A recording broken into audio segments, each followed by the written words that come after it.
Okay, today we're going to do something a little bit different than my normal strategy deep dive type video looking at a league I played in the deck. Today we're doing something a little bit fun for the holidays. It's a tier list of combo decks in Vintage by their skill level. We got 3 skill levels here. Kind of gonna divide them up. Decks down here. I think the first thing you have to do when doing this, because skills, can be sort of an elusive word, is to define it. So I'm choosing to define skill here as the difference, the percentage difference in win rate between the top players of a deck and the average player. So this has nothing to do with how good the deck actually is. You can be a bad deck in the top tier and a good deck in the bottom tier. That doesn't change the difference between the win rates in the top players and the average players in the archetype. I think the reason why I think this is a good way to define skill is because to me it's really, if you're good at a deck and you really get to understand it, how far can you push that deck? So if you have a really good deck, but on the first league that people try with it, they're already performing well. They're already performing as strong as the deck can be. Say the deck has 55% win rate, but people are already at that level when they start. I don't really consider that to be a high skill level deck. So we're really looking at decks here where they can be hard at first. When people get used to them, they can be strong. But then if people really get to understand the deck, the meta, how to make decisions with it, mulliganing, attacking the deck, etc., they can really push that win rate higher. So that's our definition here. Now, I think it's basically impossible in most instances to actually do this mathematically. So most of this is just going to be based off of my own personal, all the vibes and my own opinion here. There are a couple numbers I guess I have seen for a few of these, especially the ones that either, are kind of iconic or played by very few people, where I've seen them actually talk about win rates here. But for the most part, it is just going to be a vibes kind of thing for fun. Alright, so let's get started here on the first one. So I think we got Doomsday up here for starters. And I think Doomsday is one that everybody knows where it's going to go. This is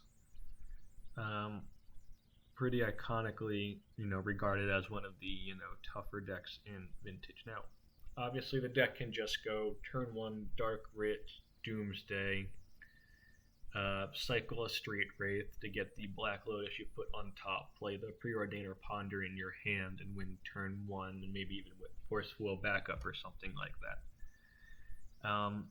But a lot of times that's not going to quite be how the game plays out, and you have to, there's opportunities in order to really show your skill level here. I think, and a good way of looking at this, I think, is back probably earlier this year, 2023, I don't remember exactly, when you looked at the leaderboards in the data section of that Justin pulls together, you'd have a couple of pilots at the very top of the challenge win rates, like Discover N, obviously, DM4X, I think, and one other person I'm blanking on. But if you wanted a win rate above 60%, it was really mostly the Doomsday players, even though the overall average for the deck wasn't crazy. I don't think it was, if I remember right.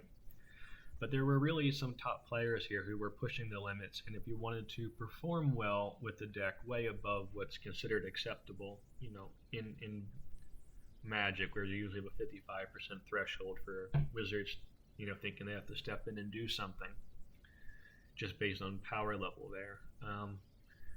So it really showed to me that this was a deck where if you got good at it, what you were doing, that it could really push the limits here. And so we're gonna put Doomsday up here in the skill section, where the top section here being decks where I feel, and again, this is mostly based on volume since I don't have any numbers for the most part for this, where I feel that the top players of the deck really outperform the normal, the average player. Even if the average player is doing well and the deck has an overall win rate above 55%, the very top players are consistently, doing a bit better. I think today, Kevin been doing really well with Doomsday 2 still showing that I think it can, even though with Lurrus it's a bit tougher now. Still can put up some really strong numbers there. All right. Next, we've got all spells here. And this is an interesting one because for a few reasons. One, it's not played that much. Has a 5.0 yesterday, recording this on Boxing Day, I'm off. But yesterday it had a 5.0, but it isn't played very much. Only a couple pilots, and it has two versions here. We've got in Vintage, we've got the normal version here, 75 cards, and then there is the Yorion version. And we're going to look at these two together here. Now, they both do something in the Legacy version. We'll talk about the Vintage version. In the Legacy version, we'll talk about briefly in a second. But you've got two game plans. You can win with the Undercity Spy, Balustrade, and Informer milling your deck and winning, but you've also got Psychic Frog in here. You've got Reanimate, Grief. You can win with a fair plan. You can bring in Yorion as well. You can blink stuff like Grief and Orcs, and also just win by being a 5/4. And then going back to the other version here, you have a sideboard pivot. With the Unstoppable Slasher, you can board in the Charbelchers, you can have Orcs there. In the main, you still have be able to attack with some Poxwalkers. You can kind of win with Sheoldred, Grief, Reanimates. Do they have Reanimate in here? Yep, 2 Reanimates. So basically, I think this one, a lot of people would probably put it into the lower tier, but I don't think that's accurate. I don't really have any, and again, there's not enough players here to really do this conclusively, but I think if you understand the deck and what you're trying to do, you can get a lot out of this archetype that isn't completely obvious. Now, in Vintage, a lot of that's because you kind of blend your game plans here. You're not entirely relying on Graveyard Hate. When it mulls to 5 or something, it puts a Leyline into play, and then you play an Unstoppable Slasher on turn 1 that they can't deal with. That's going to win the game very, very, very quickly. And knowing how to sideboard with this deck, how to try and get that edge there, where you are pivoting, I think is really how this deck can get an edge, and that can be tough. I don't think that's a very common thing for people to be able to do. Now, I don't think it's as difficult as the Legacy version. The Legacy version, you don't really pivot into the aggro plan. I think it's an interesting one to look at, just because potentially it could be something like this in the future. You've got cards like Jack-O-Lantern and Memory's Journey that let you do, and then Summoner's Pact, which let you do a lot of interesting things and let you win in some crazy situations. You can beat cards like Vexing Bauble. You can beat cards like Fairy Macabre with this deck. The Vintage version, if you go for that kind of a win, just isn't going to be able to do. I think this version I would actually put the Legacy version in the highest skill level tier. But I think the Vintage version, which is trying to get an edge by mostly pivoting here, I'm going to put in moderate skill here. Alright, next we got Dredge. Um, and I think the big thing with Dredge, um, now there are players obviously who I would prefer not to play against on Dredge versus the normal person. Beerus and Fire Truck come to mind. I'm playing against them. I'm on a bit higher alert than my normal Dredge opponent. Um, but still, I don't think outside of sideboarding you're going to have a big edge here, at least not compared to other kind of strategies. You have to mull to a Bazaar. You're probably not going to mull any Bazaar hand. Correct me if I'm wrong, but I don't think you're ever going to mull a Bazaar hand. And you do have to know how to sideboard, but this is something that you can work out beforehand. You should be working out beforehand. You shouldn't be starting the league and not knowing how you're going to sideboard with any deck, but especially not a deck like Dredge. So as long as you go into the league knowing you're going to mull to Bazaar and knowing how you're going to sideboard against different decks, there isn't a ton that you're going to be able to do normally to, obviously to outplay here. Now, obviously you can play badly and lose. That's true for any deck, but I am going to put this one down here where I think once you get good at the deck and you learn it, I think it doesn't, at least to me, I don't see it being as I don't see players playing Dredge and doing well or exceptionally well in times where people are really ready for it. Alright, so we're going to go on to, this is Lutri here, but Lutri's played mainly by Medvedev in Esper Tinker. So we're going to look at the Medvedev Lutri Esper Tinker deck. Let me get this up 1 second.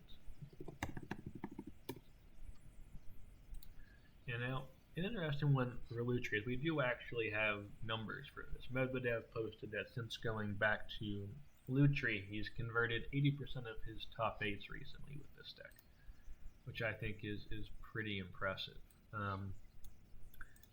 And I think this deck's actually pretty good.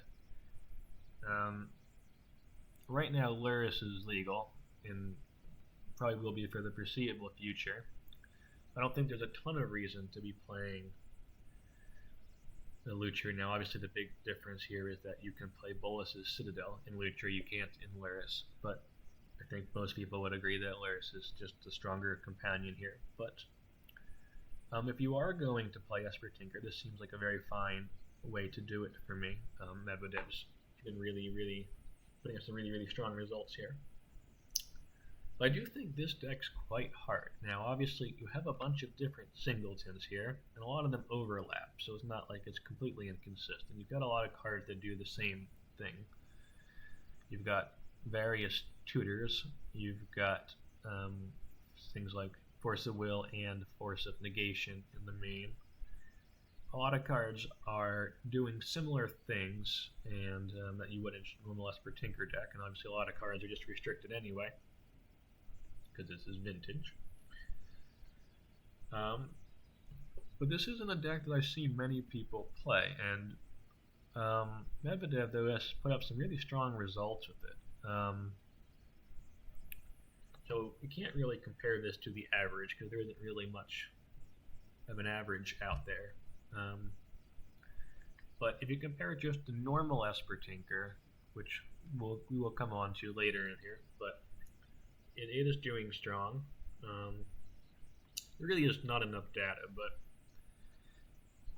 I do think this is one where Medvedev, understanding this deck, understanding what to do with Lutri. Lutri is a powerful effect here. You put this into play, you copy an Ancestral Recall, you copy, something like Demonic Tutor.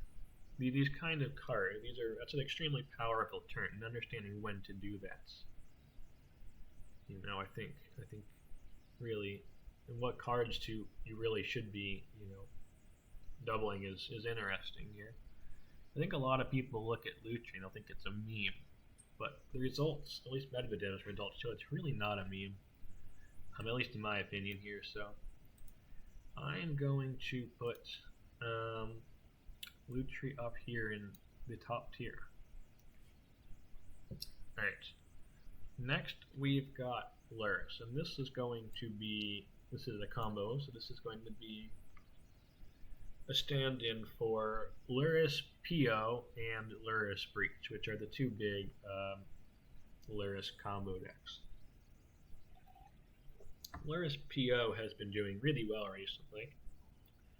Unlucky Monkey has been doing really well with PO. Justin's had some good results with the Oswald version. And then there's a number of people who have put up some reasonable results with the Breach version as well. But the Esper control kind of decks are really still pretty much overshadowing the Lurrus control ones. I do think that these players, especially Unlucky Monkey, who's been on just a crazy run here, I should probably pull up that deck.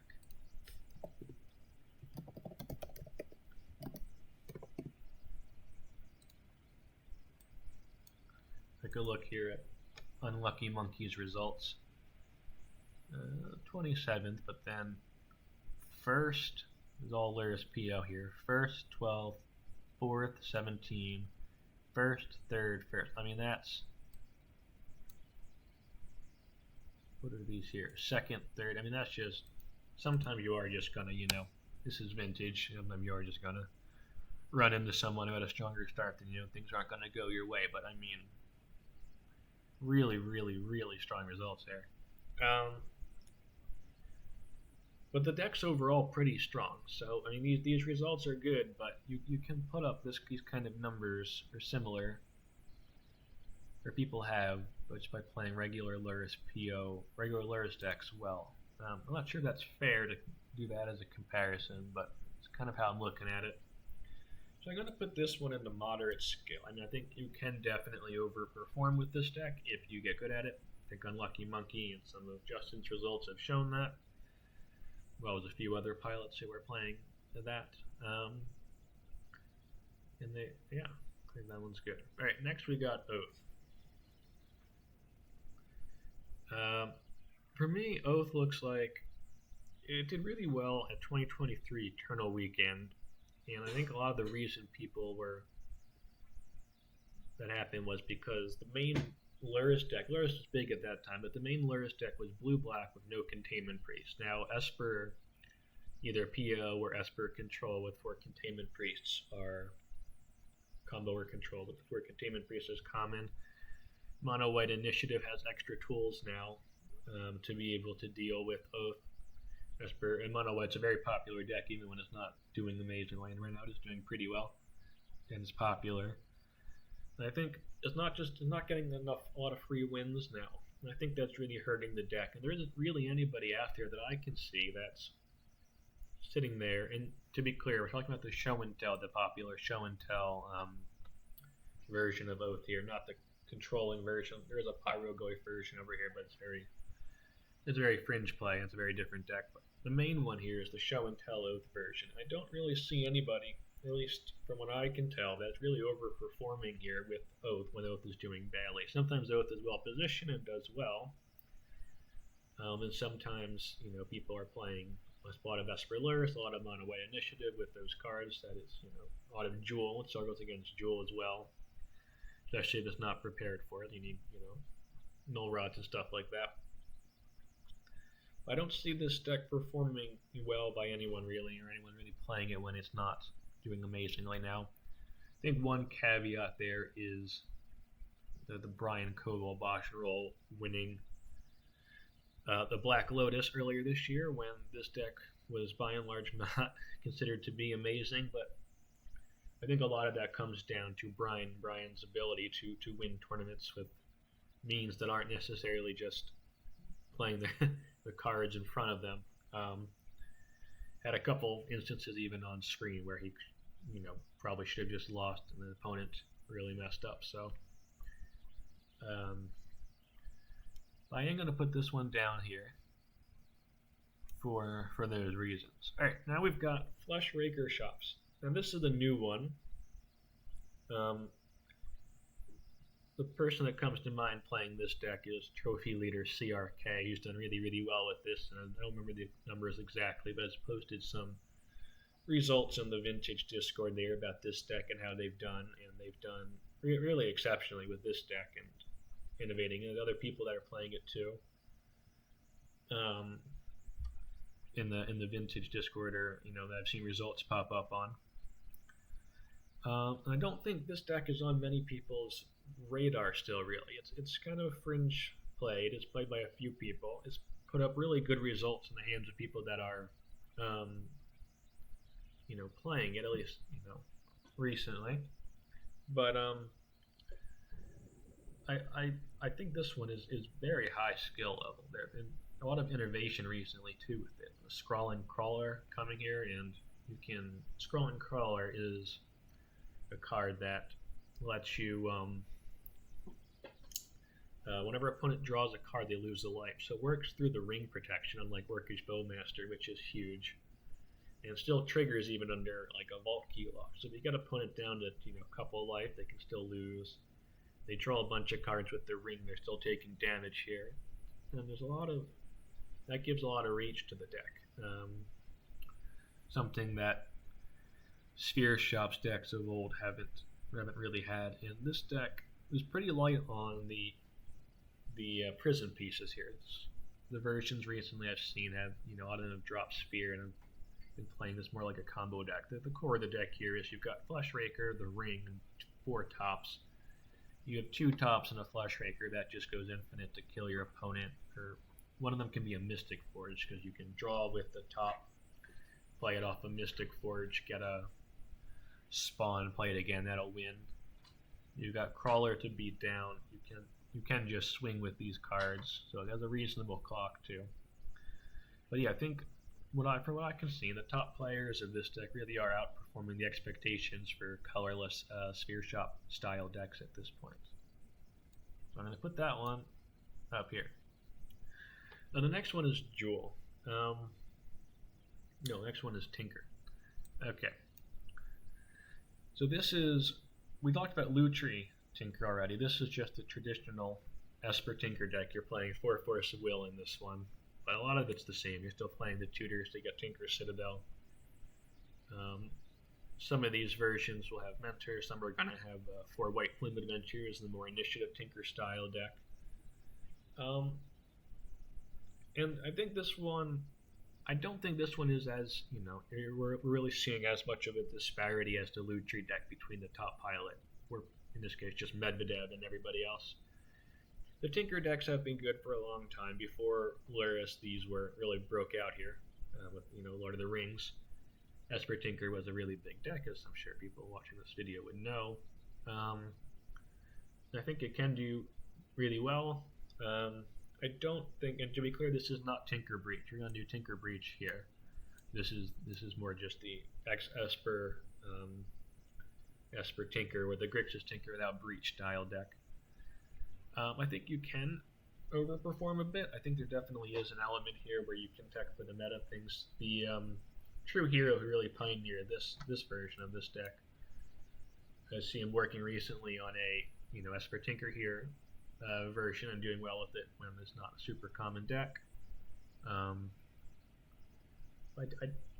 Again, not a ton of data here, mostly going off of vibes, but I do think you can have a reasonable level where you can push yourself forward with this deck beyond just what it's capable of normally in the meta. So I'm going to put this one moderate skill. Alright, now we've got Jewel. So from what I can see, the Jewel deck is really strong. Yeah, I don't think anyone's denying that. If you're going to try and win a tournament, that's one of the decks that I would recommend, And I would also recommend looking at these 2 decks here, along with, of course, Luris, and Luris in the control side of things as well. But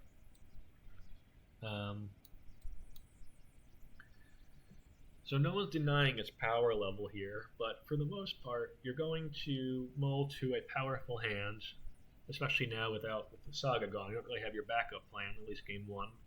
You're going to mill to a powerful hand, you're just going to go for it. I don't really see people, like the deck is doing well, but I don't think anyone that I can think of there that I would point out is really, exceeding expectations here. There's not one person here who's, doing well consistently with this deck when people are putting a lot of null rods in their sideboard and ready for it, or that kind of thing. Now, there is some innovation recently in the deck, to be fair. Caput Cannoneer is a big one. I'm not sure who decided to come up with this first, but a few weeks before Eternal Weekend, I played against Miharu, and she played Turtles against me with the Caput Cannoneer and won through my null rod. Thought that was eye-opening for me. I thought that was some pretty interesting innovation, and that does give you an interesting pivot plan here. But again, similar to these two decks, you should know what and all decks really, you should know what your sideboarding is more or less going to be going into these games, especially when you have like a really big change of plan here. There's something really important, like people are siding in Leyline against Dredge or Null Rod against Jewel Shops. You need to know what you're going to do, or Oof against Jewel.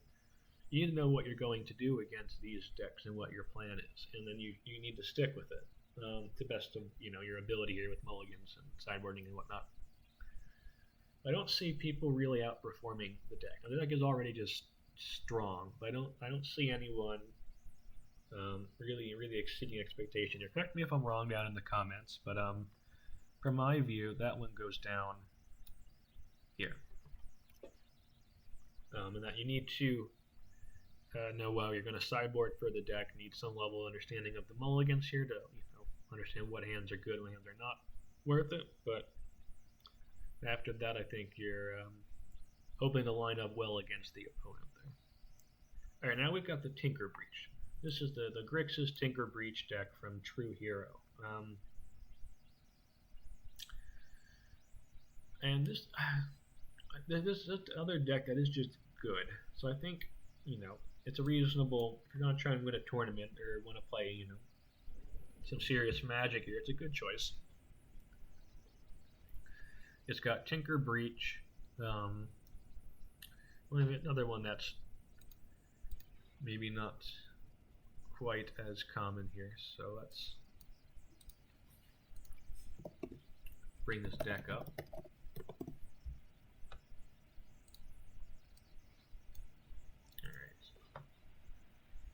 Esper Tinker, we looked at before. Sure, here's Esper Tinker. I guess just for fun, we'll show off True Hero's Esper Tinker here. But this is for the Breach version. Black. Breach. Yeah, here we are. This is the Tinker Breach deck. So you've got the Citadel Tinker plan. You've got Hull Breacher with Wheel of Fortune, Time Twister plan. You've got Underworld Breach,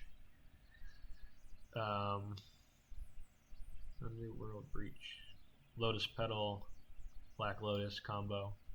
You can combine Hull Breacher and Dak Faden. There's a lot going on here. From what I can tell, it's a fairly tough deck to play, and for a long time at the beginning here, before people started adapting to it, people understood the deck, True Hero really had a really strong run here. I think it was about, is it Esper Tinker? Grixis Underworld Breach. So they won a challenge in October. Maybe this is when this started. 24th. Let's see. 24th, okay. Grixis Underworld Breach. First, second, yeah, kind of around here. First, second, and then first here. I think that really should. And this was that time when Tinker decks and Breach decks weren't played that much, and they were obviously still around, but it wasn't. Nobody was, at least I could tell, was thinking that these were just really a top decks of the format, and True Hero really cracked it. I thought it was very impressive. So I think that deck does definitely have, challenging plans, and there were some pilots like True Hero that were really outperforming things, but I think people have adapted to it now, and I think there's still definitely an edge you can get here. by being good at this. There's a lot of different plans here, and you have to really understand a lot of what's going on. Not a ton of literature from what I can see out there, or videos kind of explaining what to do, which obviously makes this harder. The other thing about these three decks is there's a lot of people playing these, and there's content for these. You can learn these, which definitely helps with it. So I'm going to put this one in moderate skill. I think at the beginning it would have been a high skill deck, but now people are kind of understanding it more. I think you can get an edge, but maybe not as much here. All right, and the last one's kind of a silly one. We've got Goblins by request. Goblins doesn't really have many results right now. There was one person, I'm going to search it up really quickly, who, so we're just going to show you all the decks for starters over the last year with Goblin Recruiter in there for Vintage, and unfortunately I'm going to see some Canlander decks as well. But there's very few results, but it's a fun one. The Goblin Recruiter deck, if you don't know it, you stack your deck with a Kiki Cheeky, you stack your deck with a Conspicuous Snoop if it's not already in play, and Torch Courier if you need it. You play the Torch Courier, or you draw and play it, or you just have so you draw the Conspicuous Snoop and play it, and then play the Torch Courier because you can play it from the Conspicuous Snoop. Or ideally, you already have a Snoop in play before you play the Recruiter. And then you've got a Kiki Jiki on top of your deck. The Courier will just give the Snoop haste. You can have a Kiki Jiki on top, and then you can make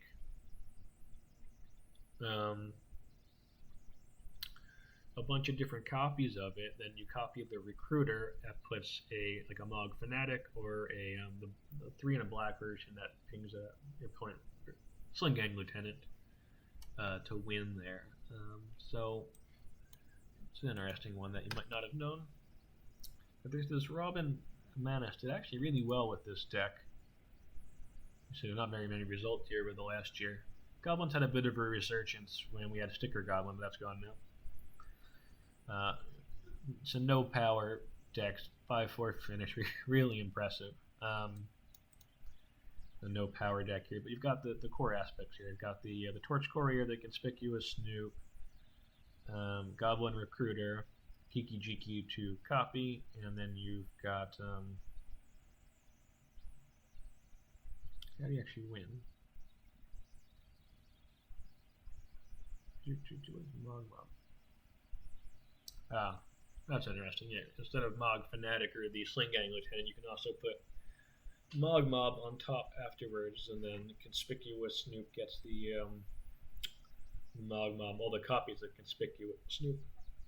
Then you've got to make the Mog Mob ability, and you win. That's interesting. Again, very few results, but the ability to actually, kind of innovate and win with that there was impressive. I'm actually going to put this one in the top here. And part of that reason is, again, I don't think this is actually very good. I don't think you should be playing Goblins. But I think if you really put the time into it, like that person we just looked at did, you can put up results with this thing.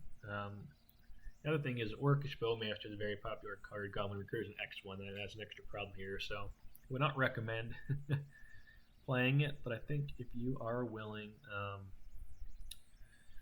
put in the work, you can, do a lot better than the, level of unplayability it's at right now. So yeah, that's the tier list there for Vintage combo decks by skill level. And again, this isn't if you, missed it at the beginning. This has nothing to do with how good these decks are. This tier list would look very different if it was that. This is really just again, how I define skill was it's tiered by skill, and skill being how much better the top player or players of the deck are doing than the average players of that deck. Is there really an extra level there that most players aren't hitting that, that is available to the deck if you really master it, if you really get good at it. I think these decks at the top really exemplify that. You've got Discover in DM4X here, you've got Medvedev here, CRK, and then there was a couple people over the years I won't just do this right now, who have played goblins have done well with it, but in very isolated numbers, very small numbers when the deck wasn't considered very viable.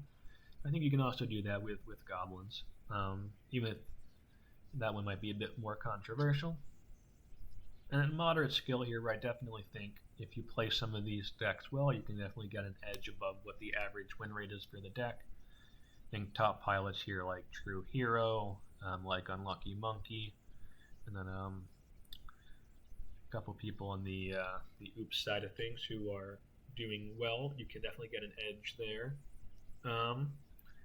And then these decks, I think, are all really good. I think if you take any of these decks to a tournament, you can, they're very powerful, they're very proactive decks.